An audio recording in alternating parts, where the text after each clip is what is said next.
Once upon a time, there was a team that was great against small team and struggled against Milan, Inter, Napoli. Now there's a new team that struggles against Benevento, Udinese, Sampdoria, and it's able to get a point against Juventus and beat Napoli. This is Lazio Lounge, and we are obviously talking about Lazio. So, Alistair, what happened to... What an introduction. You kind of stunned me there. I'm sorry. Shall we restart then? I mean, it's better this way around, though, isn't it? I mean, if you have to choose one or the other, it's quite nice to win the big games. But yeah, I mean, look, it was a huge result tonight. I mean, I, to be honest, coming into it, I didn't have an awful lot of confidence, as we discussed last time. And why would you? Why would you have confidence in this team after not only the results but the performances they've had recently? But yeah, the good thing is that a lot of the talk this week has been about this being a turning point. You know, there being meetings between Inzaghi and his players, between the hierarchy and the coaches, and basically being like sitting everyone down and saying, look, we need to stop this now. We need to turn this around. And it would be very worrying if you kind of have a week like that and then put in a bad performance. So it's hugely encouraging to see this happen, and I really hope it's a bit of a turning point. You said, who could imagine? Well, when I found out that you weren't going to the stadium, I said, yeah, we're going to win this one. But as I said at the start, Alistair, this is a strange team. I think it's all due to motivation. It's easy to be motivated against Napoli, against Juventus, against Inter. It's harder to get motivated against Benevento, Udinese, especially if you are tired because you just played 2 days ago and there's fatigue, there's tiredness, and so on. So I think this is one of the reasons why Lazio this year, even in last year, is able to step up against big team and is struggling against small team. The other thing, Alistair, is we weren't able to keep the clean sheet against Udinese, Benevento, Verona, etc. And we keep the clean sheet against Napoli, that is probably one of the best offensive team of the Serie A. This is another incredible fact. Yes, they were without their attack, yeah. Well, still Lozano is quite good, right? Yeah, well, look, I mean, it's not. I don't believe it's a big enough thing to say that because they were missing Insigne, Mertens, Osimhen, it's a kind of different Napoli team. Because look, at least they knew they were missing those players. What happened to Lazio tonight was that we basically thought Acerbi and Pereira were in the starting lineup until the day of the game. We thought Acerbi was in the lineup until about 10 minutes before the game. And we lost both of those players. To be honest, I'm relieved in a way that Acerbi didn't play, because I have a feeling that the only reason he was going to play was that he said he wanted to. But yeah, anyway, yeah, I think that there's no way that you can kind of claim that it's kind of a lesser result because of the fact that Napoli were missing players, because that's just the reality of where we are right now. And Lazio were also missing players who'd normally be in the starting lineup. One of the questions we had already, which is understandable, is Patrick Bowman saying, do you believe it's a mental issue or something else that means we get bad results against less good opponents? I mean, I don't want to start by focusing on negative things, but it is immediately something that jumps out, isn't it, Vittorio, that Lazio are able to put in this performance and win this game, and on the back of, like we just said, these disappointing performances. So what do you think it is? Yeah, definitely a mental issue there. As I said before, it's easier to focus in big matches. Especially, this is a weird season because there's not only the Champions League, but the Champions League is every single week. And now that Champions League stopped, Serie A is playing twice a week. So you really don't have a week of rest. And this is a toll for all teams, but probably Lazio even more because they're not used to it. So, and you saw it this year. It's not a coincidence. Lazio played great against Borussia Dortmund and then, struggle against Club Brugge. So I think this is a mental issue. I thought even today we saw a different Lazio. Luis Alberto was playing more closer to the attacker. Milinkovic Savic were playing more close to Escalante. So I think Inzaghi made some tactical adjustment. And today we saw the difference. You tweeted about Adam Maruzic's crosses. He's playing on the left now, and he's right foot. And we said it, I think, in the last podcast, saying that one of the problem is Maruzic all the time he has to come back on the right foot and put the ball on the box, and he loses a time. And today he didn't. He crossed with the left foot, and he was perfect. And he said during the halftime that he was training this week to cross with the left foot. So, little adjustment that can make a big, big difference. And we saw it. Same thing, Alex Escalante. I thought he played great today. The second goal starts from him recovering a ball. I think, don't get me wrong, but I think with Escalante, Lazio has the same defense that Leva provides, but even a little bit someone who can play as a playmaker from behind and relieve a little bit of Luis Alberto position role. Yeah, I mean, I think he's definitely shown in the last couple of games that he's capable of being the rotation option, and someone who should be rotated in and out while we've got these games. Lucas, we all know, is getting on in age a little bit now. He's been terrific for Lazio, but you can't expect a player of his age to play every 3 games in the centre of midfield. You can maybe expect Marco Parolo to do it, but that's another question. He wasn't on the bench today. Yeah, I know. I was wondering, they didn't explain. Is there a problem? I was kind of looking at the bench, expecting him to be there, and didn't notice. No, he wasn't on the bench. He wasn't in the 24 players. Yeah, very, very odd. Given that Marco Parolo is probably the first name in the squad normally for Inzaghi. But yeah, I mean, look, I think that's a real boost. Is seeing Escalante because it's one thing saying, okay, he's had a good game against Benevento and he's had his first start, but it's another thing when he's able to come in against a team like Napoli and do the same thing. It was also hugely encouraging, I thought. I thought Inzaghi showed a lot more bravery tonight than he usually does, because Escalante, but not just Escalante, also Wesley Hook, picked up yellow cards quite early in the first half. And Wesley Hook stayed on the pitch the entire game, and Escalante made it until, about halfway through the second half. That's so unusual for Inzaghi. But I think it goes to show, with Escalante at least, that he does actually kind of trust them. I don't know why else. I mean, I tweeted in the first half, I'm calling this now, that they're going to both come off at half-time because he's going to be terrified of getting a red card, and it never happened. Well, the funny thing is, after 10 minutes, Inzaghi sent Patrick to warm up. So there were rumors that Patrick wouldn't finish the first half. Then I think Patrick started badly. He made a couple of mistakes, and then suddenly started pick up. Hut made a couple of mistakes. I think he passed the ball twice to a Napoli player, so that was quite risky. And then suddenly he started playing well. He made his lovely sliding tackle in the box that cost me every time 2 years. So, but yeah, I thought he played well. On the other side, Alistair, I thought he doesn't have that many options, because the only one on the bench is Patrick.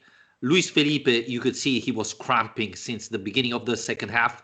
Radu is not 100% fit, so I think he didn't have the chance to sub Hurt. Otherwise, one of Armini or Franco should have come in as well. So I think that's the reason why. Yeah, I mean, one of the just while you're talking there, a comment came in just saying how shocked is everyone that Hook didn't get sent off, and there were a couple of moments, I have to say, when he's one-on-one, and he was thankfully tonight, when he was one-on-one, it tended to be with Andrea Petagna. And if you're going to be, in a race against a striker in Serie A, he's probably about the right kind of player for Wesley Hook to be in a race with. But yeah, he is just one of these players who still he still scares me a bit because I still think, too erratic. He has played better than I expected him to for Lazio since he came back, but still, I don't quite trust him.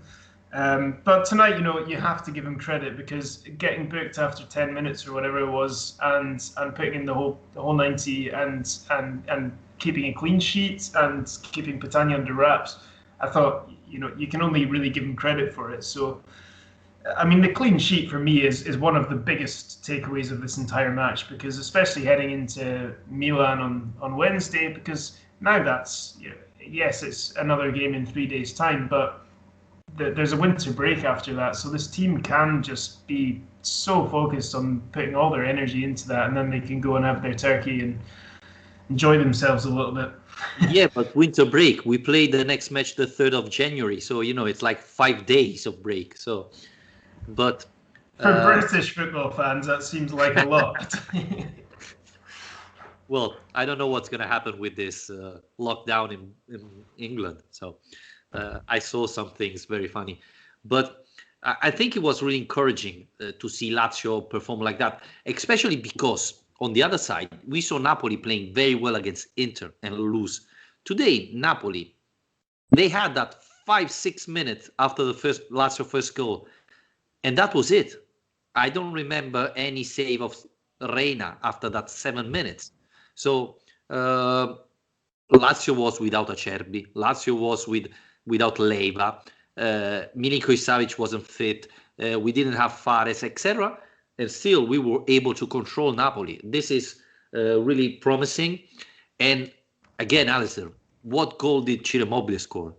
Oh, that's.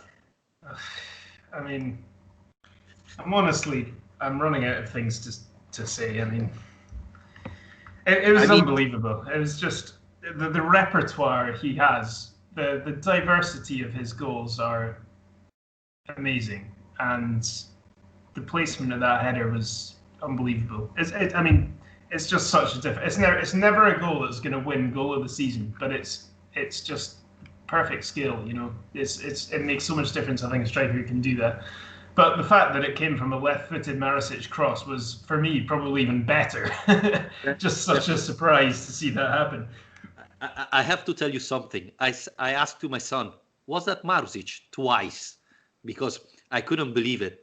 I thought, was Luis Alberto there on the side? Was Luis Alberto blonde now? Because I had to watch it a couple of times to really say that's Marusic, right? And the other thing, Alistair, I think that Ciro Immobile is improving with his header because he's scared that Murici could steal his job, his starting job. I don't think he needs to worry too much about anyone stealing his job, to be honest. It was great, though, mentioning Murici, to see him back again. I think we should probably mention Iglitare's comments before the game. That was very interesting. Asked about Caicedo maybe leaving in January, and he just opened up completely.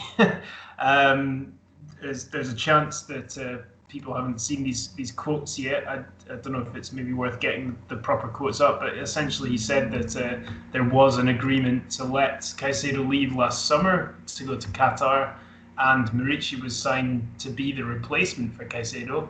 But then when the Qatar deal fell through, they were happy to have him stay, and now they have absolutely no intention of selling him to Fiorentina in January or anyone else. So it's interesting. Yeah. I mean, it's kind of a weird message to send, I thought, because Caicedo's there getting a start, which is quite rare for him nowadays, and Tari's there saying, well, yeah, we wanted to sell him, and we've already signed his replacement. So it was... Well, he didn't say that Lazio wanted to sell him.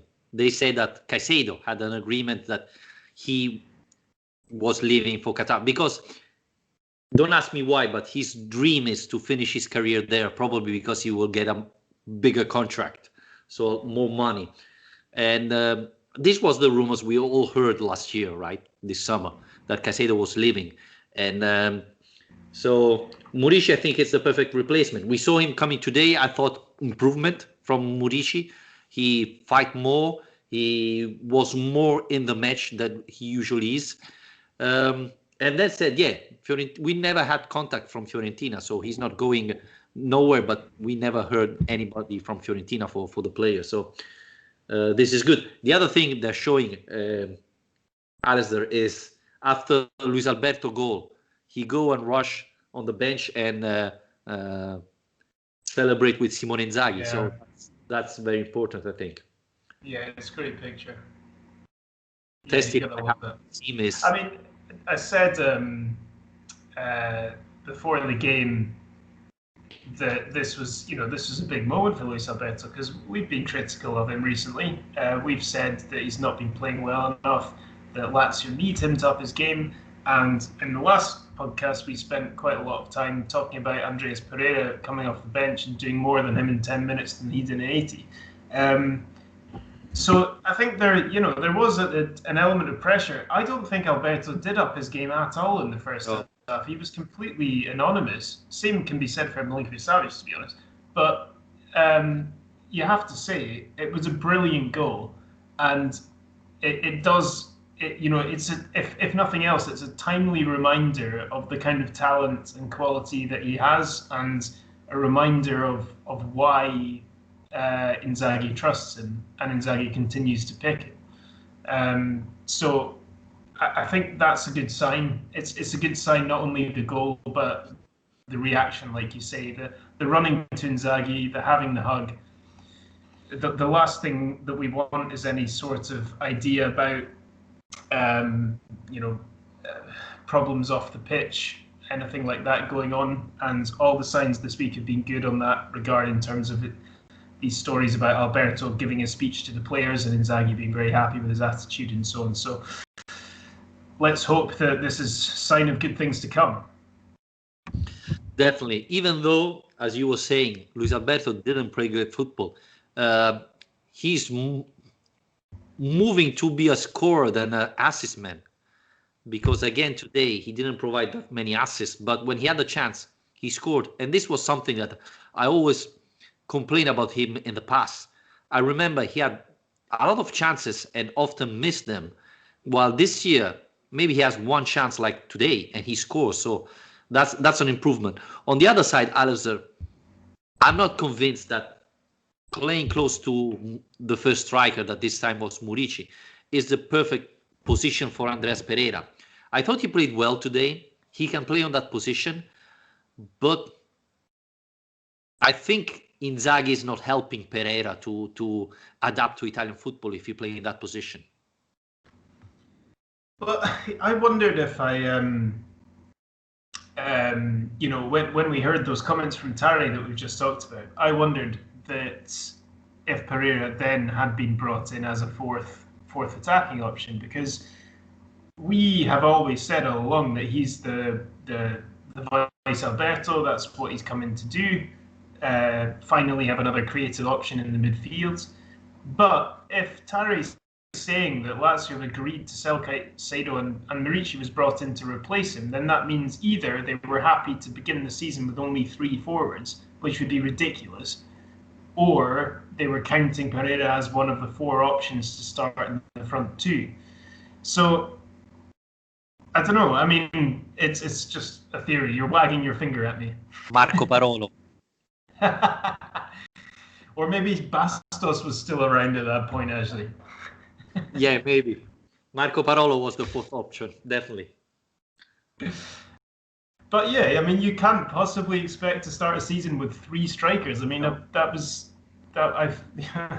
would be ridiculous. But maybe, so I guess maybe part of the appeal of Pereira was that versatility, the fact that he's able to play in both positions. But I agree with you. I think, to be honest, he's better when he's a bit deeper. Maybe the plan was to step up Raul Moro, give him more chances with the first squad. I don't know.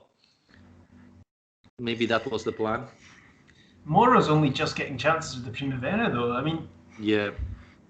Well, it's even true, Alistair, that you have Murici, Immobile, Caicedo, Correa, that today didn't play and wasn't on the bench. I mean, how can Raul Moro come in if he's had this 4 in front of him? So, and we know that one of the concern with Inzaghi is that he has his hierarchy and respected, right?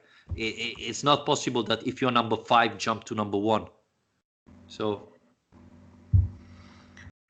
Yeah. How about this question? Per Nielsen, the team looks very tired.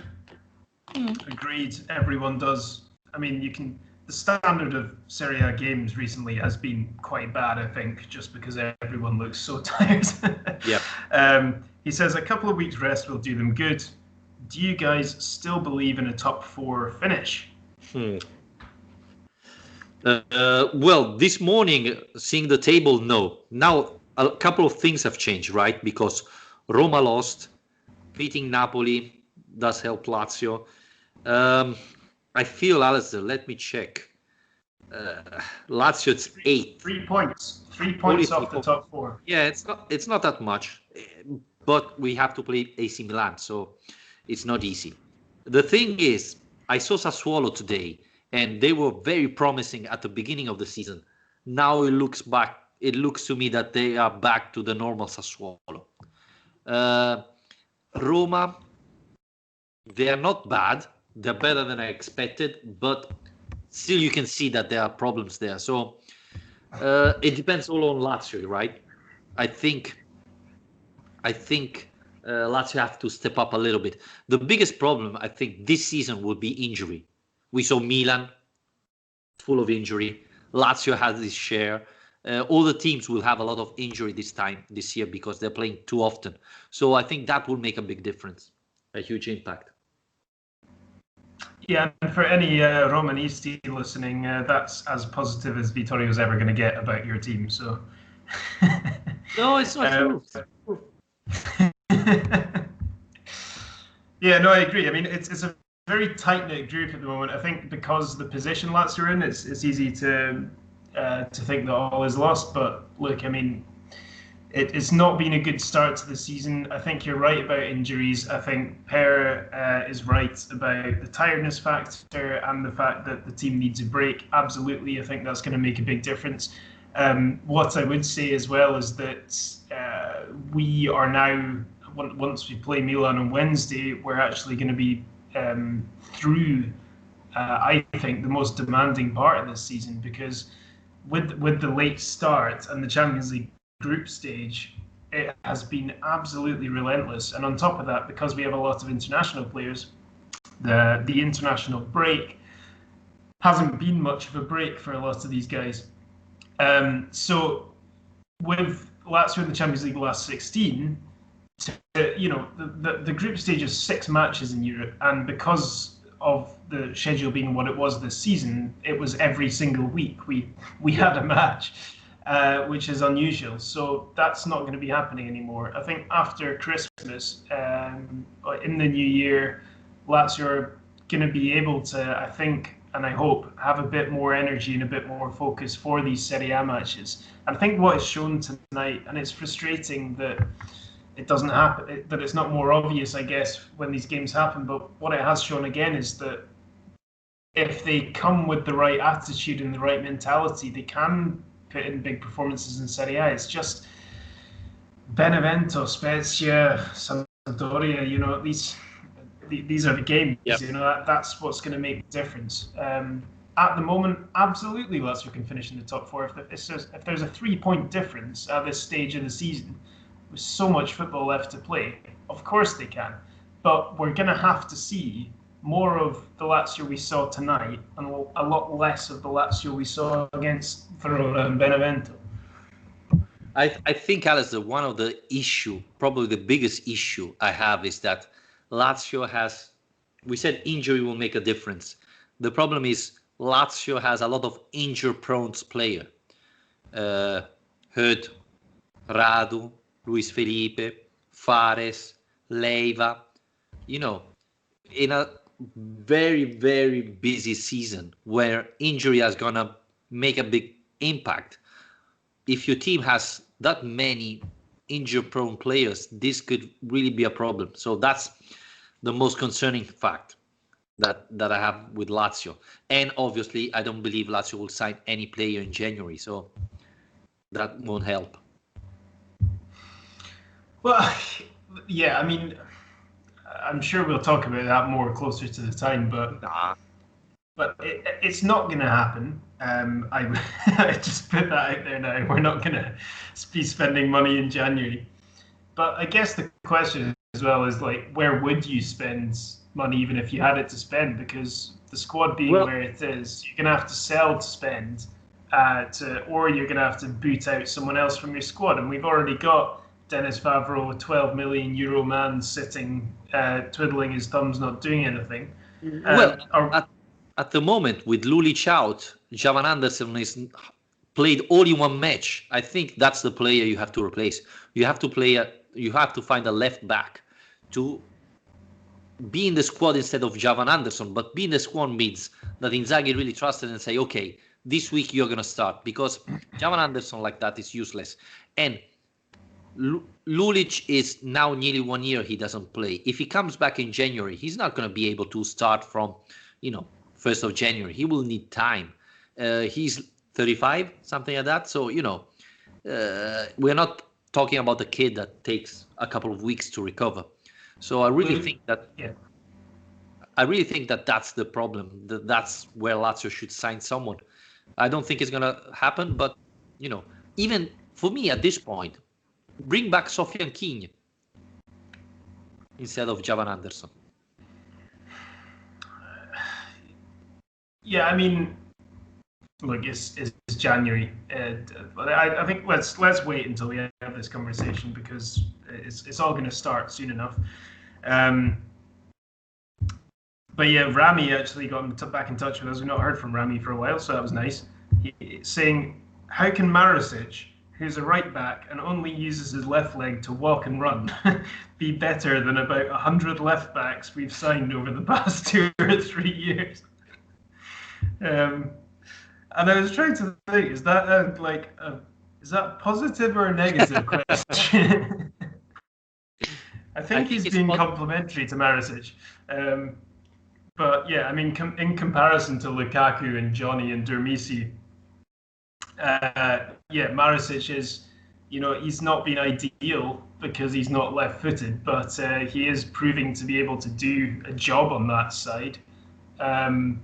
I don't know. I think a lot of the judgments now about Marisic are being made entirely on his performances on the left, whereas he made the point tonight in that halftime interview that's not where he's comfortable. That's not where he's used to playing. So it is good to hear. It's good to hear him say, "I've been practicing a lot. I've been training, getting those crosses on the left foot." We haven't seen him do it. I mean, he never does that, right? I mean, that's why it was so surprising to both of us. So I really hope that now that he's pulled one off, he's going to do it a bit more often, and even encourage Lazzari to do it a bit, because Lazzari's not, for me, putting enough crosses into the box either. No, I think we talked about it. Lazzari does everything perfect, but the last pass is the one that he missed. What was it? Against Benevento, I think he was in the box and tried to dribble past 2 defenders instead of putting the ball in the box where there was Ciro Immobile or Caicedo. And today he did it another couple of times. He could have put the ball in the box. Instead, he tried to dribble past the defender and lost the ball. So we are talking about 2 very valuable players for Lazio, because both are really important for the club, for the team, when they're playing like that. But yeah, I think, as we said about Luis Alberto and Milinkovic-Savic, I think apart from Ciro Immobile, that was astonishing today, all the others can step up and play better. Yeah, you're going to love this, but this is quite a nice one to finish on. Oliver Pill has just messaged us saying, was Alistair at the Olimpico? If not, then Vittorio might have been onto something after the Verona match. I'm not enjoying this. If this means I'm never allowed to go back to a game again. He goes on to say, sorry, continue. No, finish. I have to add on that. Okay. He goes on to say, deserved victory today. Since it's been quite inconsistent lately, my question is, how are you feeling going into Wednesday's match, and what are your expectations? Well, so you can have a go at me and then talk about Milan. Yeah, definitely. I would add that when Alistair goes to the Stadio Olimpico to watch Roma, Roma wins every single time. The only match you missed, Roma lost. So I think your situation is getting worse. So talking. I saw Roma draw 0-0 with CSKA Sofia this season. Okay, I put in my time. Don't worry. I think that was the only one where Roma didn't win, though. The other thing, talking about Wednesday, well, we know that Milan will have some injured players. We have to see if Lazio recovers some of them, because Acerbi, Correa would be important to have them, especially because we saw both Hurt and Luis Felipe coming out limping, so we don't know if they recover for Wednesday. But I mean, everything we'll get, even a point, would be important for us, I think, against AC Milan at this stage. Yeah, I mean, I don't think they're unbeatable. I think this is in a way quite a good time to get them. Ibrahimovic is obviously missing at the moment, but they're missing Simon Kjaer in defence, who's been really important for them as well. So those are their kind of only two experienced players they've got, really. On top of that, Frank Kessié got a suspension today, so he's not going to be playing. So, yeah, I mean, I guess everyone's got problems. We're probably not going to have Acerbi or Correa for that match either. Who knows what other absentees Lazio have. But I think that with what we've seen recently is that Milan are tiring a bit. It's a very young team, but they, in those games against Parma and what was the other one? The 2-2 draws they had, Genoa. We saw that they had to come back from behind to beat teams who are really fighting for relegation. So, although they beat Sassuolo today, I think that it's not an impossible task, and probably we're catching them at a decent time. But we're going to have to, Lazio will have to be at their absolute best, I think, because that's a young, energetic, dynamic team that are going to be able to pounce on any mistakes that we make. Definitely. Alex, I think we can wrap it up here. We're going to be back Wednesday after Milan Lazio. So, guys, everybody, thank you very much for following us. Remember, you can subscribe on our iTunes, Spotify, Spreaker. And if you want to support the podcast, patreon.com/Lazio Lounge. Thank you very much, Alistair. And we're going to talk after Milan Lazio. Good night. Yes.